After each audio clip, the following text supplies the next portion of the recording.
आज़ादी और खौफ से आज़ादी के नारे के साथ social democratic party of India SDPI ने पिछले 1 साल पहले मालेगांव में कदम रखा।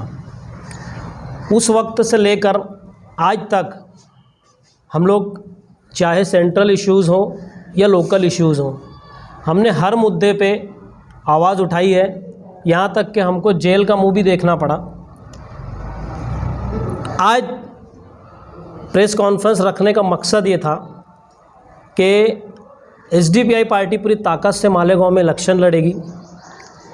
दूसरा, पार्टी की कारगुजारी के ताल्लुक से मैं ये कहूँगा कि जॉगिंग ट्रैक से लेके आज तक जितने भी मामला शहर में हुए हैं, एसडीपीआई पार्टी ने हर मामले में बोला है। यहाँ तक कि शहर में आज अपोजिशन का रोल अगर कोई कर रहा है तो मैं समझता हूँ वो सिर्फ़ और सिर्फ एसडीपीआई पार्टी कर रही है। इसका उदाहरण मैं देता हूँ आपको। गुज़िश्ता कुछ दिन पहले मुशावरत चौक तक सुलेमानी रोड का काम शुरू हुआ। मैंने अपनी मेरी बाइट में कहा था कि वो रोड को रिमूव किया जाता है, उस पर मुरूम और खड़ी वगैरह डाली जाती है, मगर ऐसा कुछ हुआ नहीं। वहाँ पे रोड के ऊपर रोड जो माजी में ये कहा करते थे कि बकरी पेशाब कर दे रोड बह जाता है, ऐसा कुछ वहाँ पे हुआ नहीं। उस मामले में भी हम लोग सरकारी दरबारी काम हम लोग कर रहे हैं। आरटीआई का आज तक मैं समझता हूँ 1 तारीख को हमने आरटीआई फाइल किया है। वो हमारा आरटीआई का रिप्लाई देने से कासिर है। हमारा फ़ोन नहीं उठाते और फ़ोन उठाने के बाद भी वो आनाकानी करते हैं रिपोर्ट देने में हमको। ठीक है, वो कब तक करेंगे, हम अपील में जाएंगे।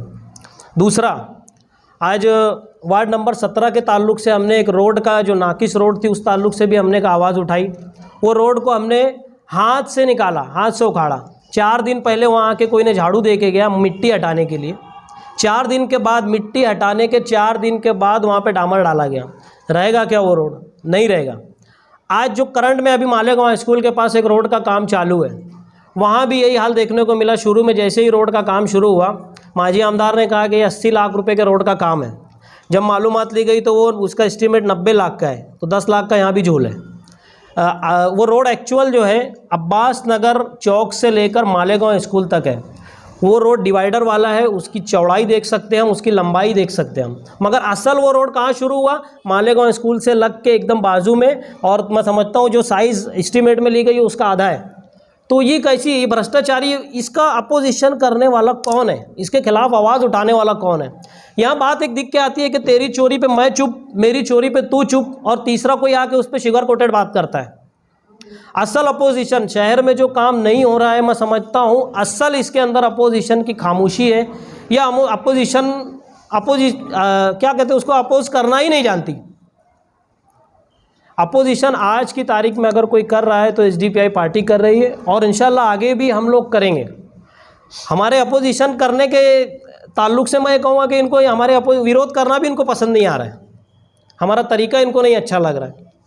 कहीं पुलिस के ज़रिए, कहीं एजेंसीज़ के ज़रिए हमको हरासा करने की कोशिश की जा रही है। गुज़िश्ता 8 दिसंबर को आपने देखा होगा हमारे जनरल सेक्रेटरी को आज़ाद नगर पुलिस स्टेशन ने तलब किया, सिर्फ इसलिए कि तमिलनाडु के एक सिटी के अंदर प्रोटेस्ट हुआ था, उसकी कोई फ़ोटो उन्होंने सोशल मीडिया पे शेयर की। ये कोई क्राइम है क्या? कोई जुर्म है क्या? उनसे बुला के उनसे सवाल जवाब किया गया कि ऐसा नहीं और वैसा नहीं, शहर का माहौल ख़राब होगा। एक पीसफुल प्रोटेस्ट का फ़ोटो अगर पार्टी प्रमोशन के लिए कोई सोशल मीडिया पे अपलोड कर रहा है तो उसमें कौन सा क्राइम है? पीछे एजेंसीज़ के ज़रिए भी हमको हरासा करने की कोशिश की जा रही है। तो मैं मुखालफिन से सिर्फ यही कहूँगा कि आप पुलिस पे लगाओ या एजेंसीज़ को हमारे पीछे लगाओ। हम लोग शहर की बका के लिए, शहर के हित में तुम्हारे जो करप्शन के काम है, जो बदउनवानी के काम है, हम जनता तक पहुँचा के रहेंगे और उसका सॉल्यूशन भी निकाल के रहेंगे इंशाल्लाह। शुक्रिया। आप लोगों का सभी का मैं इस्तकबाल करता हूं। और लैंग्वेज हिंदी, मराठी, कैसे? हिंदी चलेगा? ओके। हम लोग मालेगांव में जो है तकरीबन 1 से 1.5 साल से हम लोग एसडीपीआई काम कर रही है, social democratic party of India. और अभी हम लोग बहुत सारे जगह पे, हमारा जो शुरुआती दौर था कि हम लोगों ने हमारे पार्टी स्ट्रक्चर को स्ट्रेंथनिंग करने के लिए 1.5 साल में हमने काम किया है। अब हम लोग वार्ड लेवल और शहरी सतह पे जो है बहुत सारे मुद्दों पे काम करना शुरू करने वाले हैं। और किस तरीके से मालेगांव को सियासी तौर पे हमेशा आवाम के साथ में धोखा मिला है, ये सारी चीज़ें हम लोग आवाम के बीच में जाकर उनको एक्सपोज किया जाएगा। कि हम देखते हैं कि मालेगांव की हालत क्या है, भले वो आमदार के लेवल पे हो या फिर आप कॉरपोरेशन लेवल पे भी इशू हो, आप देखेंगे किसी भी तरीके का काम नहीं होता है। बहुत सारे वादे दिए जाते हैं लेकिन कोई भी काम करने के लायक नहीं है। इस तरीके से वो लोग अपना रवैया रखे हुए हैं। अगर हम देखेंगे आमदार के भी ताल्लुक़ से देखेंगे कि बहुत सारे मसलों में उन्होंने वादा किया था जीत के आने के पहले कि हम लोग फला काम करेंगे फला काम, लेकिन हम देखते हैं कि किसी भी तरीके का काम करने में वो कामयाब नहीं है। सबसे पहले आप अगर बस स्टॉप का जब कोई इंसान मालेगांव में उतरता है तो बस स्टॉप के सामने एक इनकम्प्लीट ब्रिज दिखता है। ये निशानी है इनके फेल्योर होने की, या इस काम को पूरा करने की इनकी ताकत नहीं है, सलाहियत नहीं है।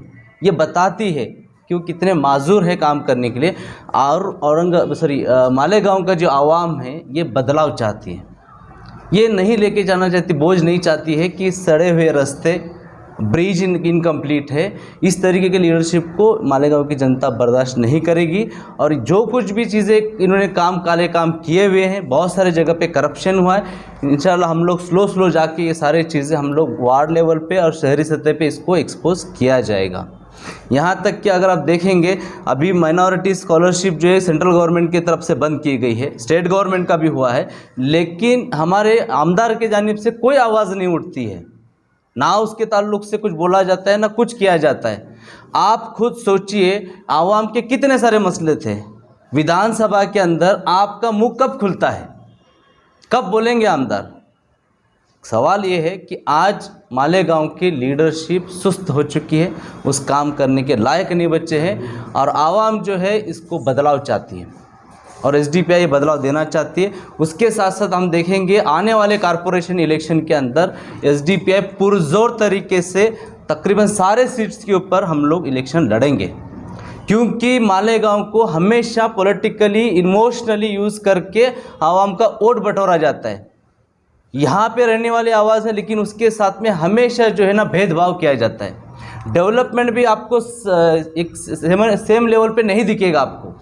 आप खुद सोचिए, यहाँ पे दादा भूसे जो है उन्होंने 100 करोड़ का ये किया, मीडिया में बहुत मीडियाबाजी की उन्होंने, 100 करोड़ का हम लोग यहाँ पे डेवलपमेंट कर रहे। क्या डेवलपमेंट कर रहे हैं आप पत्रकार लोग हैं, आप जानते हैं 4 प्रभाग है, 100 करोड़ में से 4 प्रभाग में से 3 प्रभाग को जो है 7 करोड़ दिए जाते हैं और 1 प्रभाग को 93 करोड़।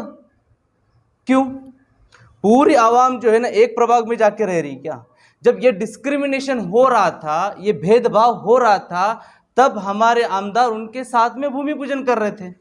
उनका मुंह नहीं खुला कि जो है आप जो है 4 प्रभाग में से 1 प्रभाग को आप 93% बजट दे रहे हैं, डेवलपमेंट का दे रहे हैं, 7 करोड़ सिर्फ 3 प्रभाग को दे रहे हैं।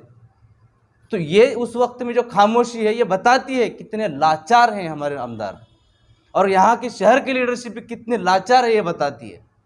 वक्त आ चुका है कि हम क्या मांग रहे हैं। हम यहाँ के सिटीज़न हैं, इक्वल डेवलपमेंट का हमारा राइट है। रास्ते यहाँ पे भी होना चाहिए, सब जगह होना चाहिए, यूनिफॉर्म सब जगह पे समानता के तौर पे डेवलपमेंट होना चाहिए, ना कि एरिया को देखकर उनको निशानदेही कर कर, उस समाज की निशानदेही करके आपको डेवलपमेंट करना चाहिए। तो ये जो चीज़ें हो रही है, और यहाँ पे मुस्लिम लीडरशिप रहते हुए समाज की नुमाइंदगी करते हैं, मुसलमानों के नाम पे भी वोट मांगा जाता है, लेकिन मुसलमानों के दर्द या उनके मुसलमान होने के बुनियाद पे उनको डेवलपमेंट से महरूम किया जाता है, दूर किया जाता है। उस वक्त में हमारे जो लीडर्स है या मुस्लिम समाज के जो लीडर्स है वो चुप रहते हैं। कब तक चुप बैठेंगे? आज मालेगांव से बाहर जो हमारी आइडेंटिटी बन रही है मालेगांव की, एक पिछड़ा शहर, क्यों हमें 2 मालेगांव दिखने की ज़रूरत है? क्यों एक मालेगांव नहीं बन सकता है? क्यों हमेशा नदी इधर, नदी के पार, नदी के वो साइड? ये क्यों सोचना है हमेशा डेवलपमेंट के वक्त में? ये सोच बंद करना है। मालेगांव के अंदर एक मालेगांव बोल के पहचान बनने की ज़रूरत है। डेवलपमेंट एक साथ सबका होना चाहिए। तो ये इश्यूज़ को लेकर हम एड्रेस कर रहे हैं। 5 सालों में इन्होंने क्या काम किए हैं, ये सारी चीज़ें हम लोग जनता के सामने, आवाम के सामने रखेंगे और पुरजोर तरीके से हम लोग इसमें इलेक्शन में जाएंगे। हमारे नाकामी की निशानी बस स्टॉप के सामने का बंद गिरा हुआ ब्रिज का काम है, और कुछ भी देखने की ज़रूरत नहीं है आप लोगों को। नोमानी ब्रिज बनाने का वादा किया था, मेडिकल कॉलेज का वादा किया था, किधर है सब? क्या हम इतना बेवकूफ़ बनाएंगे आवाम को? अब वो चेंज आने वाला है। नई लीडरशिप आएंगी जो आवाम का आवाज़ बन के उभरेंगी, जो आम लोगों के बीच में से होंगी। चंद खानदानों के बीच में सिर्फ आमदार की, नगर सेवक के पद नहीं घूमना है। यहाँ कोई राजेशाही नहीं है, यहाँ लोकशाही है। और लोगों की आवाज़ बनने वाले लोगों को हम लोग आगे आने की तकवीर देंगे, उनको आगे लाएंगे और एसडीपीआई पुरजोर तरीके से लड़ेंगे और तकरीबन सारे वार्ड से लड़ेंगी। और एसडीपीआई ये लोगों की आवाज़ है, ना ये किसी फैमिली की पार्टी है, ख़ानदानी पार्टी है, ना किसी एक शख्स की पार्टी है, ना किसी जमात की पार्टी है, ना किसी धर्म की पार्टी है। ये हिंदुस्तान की पार्टी है, हिंदुस्तान के आवाम की पार्टी है। तो ये सारे नज़रियों को लेते हुए हम लोग यहाँ पे काम करेंगे। और ये जो भ्रष्ट और मजबूर लाचार नगर सेवक या आमदारों की हमको ज़रूरत नहीं है। अगर आप में कैपेसिटी नहीं है काम करा के लेने की, आप दूर हट जाइए, यही मालेगांव के आवाम के लिए बेहतरी है।